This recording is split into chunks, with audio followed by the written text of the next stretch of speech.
सूर्य की उपासना का पर्व छठ का आज सुबह के अर्घ्य के साथ समापन हो गया। देश भर में छठ व्रतियों ने नदी घाटों में पूजा पाठ के साथ उगते सूरज को अर्घ्य दिया।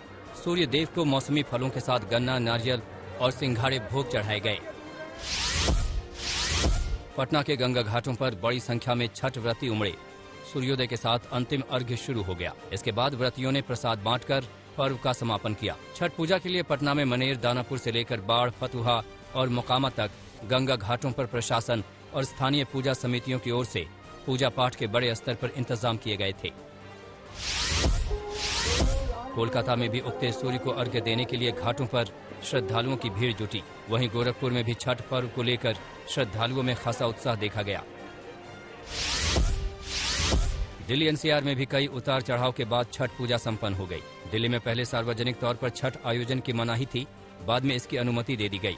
हालांकि यमुना के घाटों पर जहरीले झाग और गंदे पानी को लेकर भी काफी विवाद हुआ, लेकिन छठ व्रतियों ने तमाम विवादों को दरकिनार कर पूरी श्रद्धा के साथ छठ पूजा की। दिल्ली से सटे नोएडा में भी छठ का आयोजन बड़े पैमाने पर हुआ। प्रशासन की ओर से नोएडा स्टेडियम में छठ के इंतजाम किए गए थे। इसके अलावा नोएडा की कई हाउसिंग सोसाइटी के अंदर भी स्थानीय स्तर पर छठ के इंतजाम किए गए थे। सोसाइटी के अंदर स्विमिंग पूल में व्रतियों ने उगते सूरज को अर्घ्य देकर पर्व का समापन किया।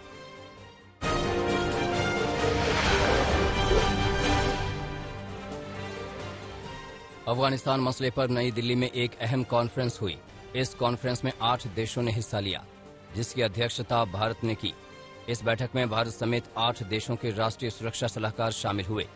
बैठक में तालिबान के कब्जे के बाद अफगानिस्तान में बढ़े आतंकवाद, उग्रवाद, नशीली दवाओं के उत्पादन और तस्करी जैसे मुद्दों के अलावा सुरक्षा संबंधी चुनौतियों पर चर्चा हुई, जहां हालातों को लेकर समीक्षा की गई। इस बैठक में पाकिस्तान और चीन की ओर से कोई शामिल नहीं हुआ, जिन्होंने वक्त की कमी का हवाला दिया। जम्मू कश्मीर में एक बार फिर से आतंकी हमला हुआ है। श्रीनगर के अली मस्जिद ईदगाह इलाके में आतंकियों ने सुरक्षा बलों पर ग्रेनेड फेंका है, जिसमें एक नागरिक और एक पुलिसकर्मी घायल हुए हैं। हमले में घायल नागरिक की पहचान एजाज अहमद भट्ट के रूप में हुई है, जो हवाल का रहने वाला था, जबकि पुलिसकर्मी का नाम सज्जाद अहमद भट्ट है, जो नरवा ईदगाह का निवासी है। दोनों को SHMS हॉस्पिटल में भर्ती किया गया। विराट कोहली की बेटी को धमकी देने वाले शख्स को मुंबई पुलिस ने हैदराबाद से गिरफ्तार किया है। आरोपी की गिरफ्तारी मुंबई पुलिस के साइबर सेल ने की है। गिरफ्तार किए गए आरोपी की पहचान राम नागेश श्रीनिवास अकुबाथिनी के तौर पर हुई है, जिसकी उम्र 23 साल है, जिसने IIT हैदराबाद से B.Tech किया है। T20 वर्ल्ड कप में टीम इंडिया के पहले 2 मैच हारने के बाद से धमकी दी गई थी, जिसे लेकर सोशल मीडिया में जमकर हंगामा हुआ था। भारतीय रिजर्व बैंक के गवर्नर शक्तिकांत दास ने पेट्रोल और डीजल पर उत्पाद शुल्क में कटौती के फैसले को सरकार का सकारात्मक कदम बताया। दास ने कहा कि खाद्य मुद्रास्फीति अब नियंत्रण में आ चुकी है, लेकिन मुख्य मुद्रास्फीति अभी ऊंचे स्तर पर बनी हुई है। सरकार का फैसला मुद्रास्फीति के लिहाज से अच्छा संकेत है।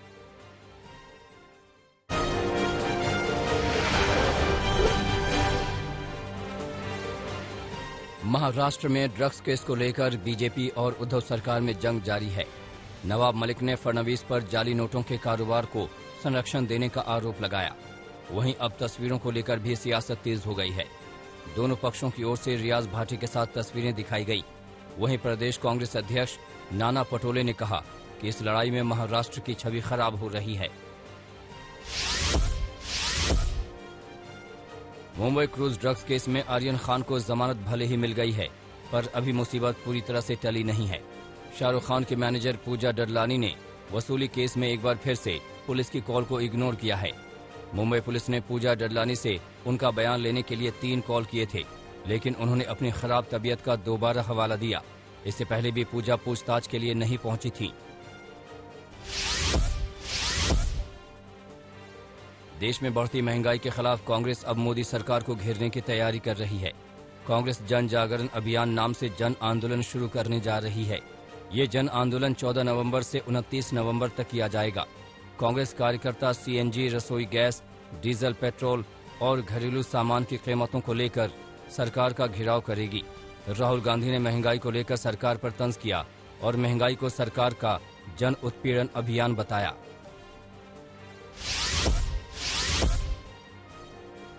राजस्थान में लंबे समय से मुख्यमंत्री अशोक गहलोत और सचिन पायलट के बीच सियासी खींचतान पर अब कांग्रेस सक्रिय हो गई है।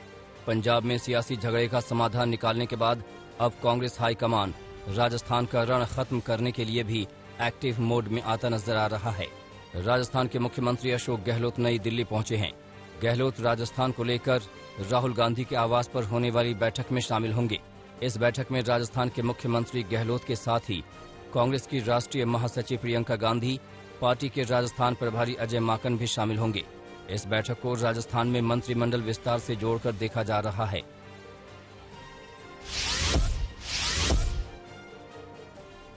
चित्रकूट की महिला के साथ गैंगरेप मामले में एमपी एमएलए कोर्ट ने समाजवादी पार्टी की सरकार में मंत्री रहे गायत्री प्रजापति को दोषी करार दिया है। गायत्री प्रजापति के अलावा अशोक तिवारी, आशीष शुक्ला को गैंगरेप और पॉक्सो के तहत दोषी ठहराया गया है। कोर्ट मामले में 12 नवंबर को दोषियों के खिलाफ सजा सुनाएगी।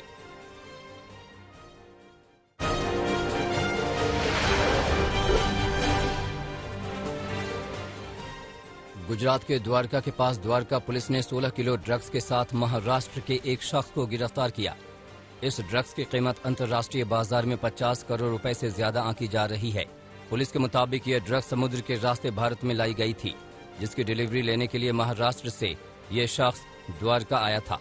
लेकिन लोकल क्राइम ब्रांच और एसओजी की टीम ने संयुक्त ऑपरेशन में आरोपी को गिरफ्तार कर लिया। आपको बता दें कि गुजरात में पिछले 55 दिनों में 245 करोड़ से ज्यादा की 5000 किलो से ज्यादा ड्रग्स बरामद हुई है। उत्तर प्रदेश के बाराबंकी में एक इंटर कॉलेज का वीडियो वायरल हो रहा है, जिसमें कॉलेज के शिक्षक छात्राओं को भद्दी भद्दी गालियां दे रहे हैं। इतना ही नहीं, कॉलेज के शिक्षक छात्राओं को डंडे से मारने का डर दिखा रहे हैं। मामला जहांगीराबाद के गुलाब दे इंटर कॉलेज का है। बताया जा रहा है कि एक छात्रा ने एडमिशन फीस दी थी, जिसमें 100 रुपए कम थे। इसी बात पर यह गाली गलौज हुआ। छात्रा के परिजनों ने जब विरोध किया तो उन्हें पीटने के लिए शिक्षक ने डंडा निकाल लिया।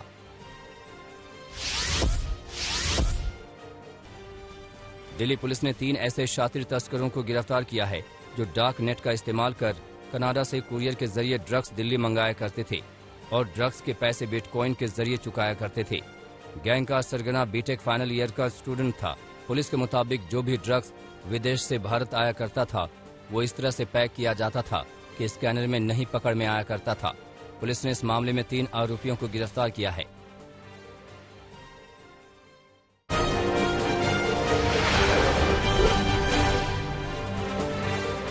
अमेरिका के बोस्टन शहर में फिर से गोलीबारी हुई है। इस घटना में 3 पुलिस वाले को गोली लगी है। गोली चलाने वाले आरोपी को पुलिस ने मौके पर मार गिराया।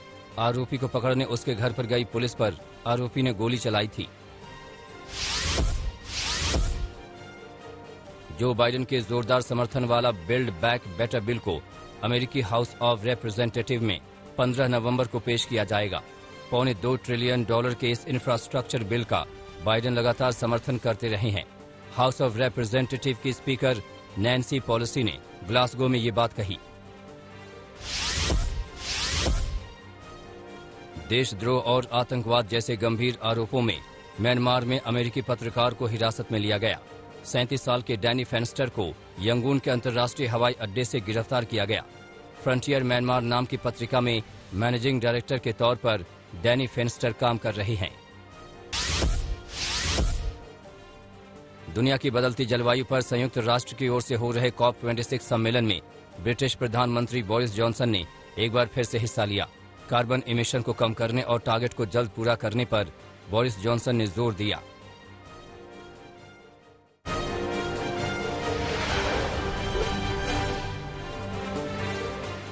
T20 टूर्नामेंट में अभी तक कोई मैच न हारने वाला पाकिस्तान आज दुबई अंतर्राष्ट्रीय क्रिकेट स्टेडियम में ICC T20 विश्व कप के दूसरे सेमीफाइनल में ऑस्ट्रेलिया से भिड़ेगा। बाबर आजम की अगुवाई वाली पाकिस्तान की टीम टूर्नामेंट में एकमात्र ऐसी टीम है जिसने अभी तक अपने सभी 5 मैच जीते हैं। दूसरी तरफ ऑस्ट्रेलिया जो अपने पहले खिताब की तलाश में है। अब तक टीम ने इस मेगा इवेंट में सिर्फ एक मैच में हार का सामना किया है। T20 वर्ल्ड कप के सेमीफाइनल में पाकिस्तान 5 बार जा चुका है। दूसरी तरफ ऑस्ट्रेलिया, जो T20 विश्व कप 2007, 2010, 2012 खेल चुकी है और इस सीजन का अपना चौथा सेमीफाइनल खेलने जा रही है। T20 वर्ल्ड कप के पहले सेमीफाइनल में न्यूजीलैंड ने कमाल कर दिया। एक हारे हुए मैच को न्यूजीलैंड ने आखिरी ओवर्स में पूरी तरह से पलट दिया और इंग्लैंड को हराकर फाइनल में जगह बना ली।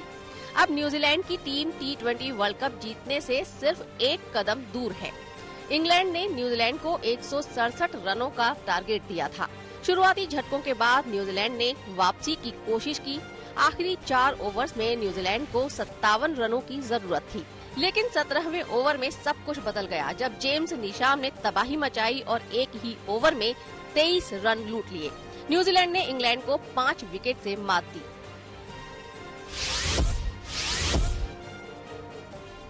इंग्लैंड ने पहले बल्लेबाजी करते हुए 166 रन बनाए, जो एक बड़े प्रेशर वाले मैच में अच्छा स्कोर था। इंग्लैंड की ओर से मोइन अली और डेविड मलान ने शानदार पारी खेली। बेहतरीन फॉर्म में चल रहे जोस बटलर 24 गेंदों पर 29 रन ही बना पाए, लेकिन मोइन 37 गेंदों पर नाबाद रहे और 51 रन दिए। डेविड मलान ने 41 रन बनाए। दोनों ने मिलकर तीसरे विकेट के लिए 63 रन जोड़कर मिडिल ऑर्डर में अहम भूमिका निभाई। केन विलियमसन ने 7 गेंदबाजों को आजमाया, जिनमें टिम साउदी, एडम मिलने, जेम्स निशान और ईश सोढ़ी ने एक विकेट लिया।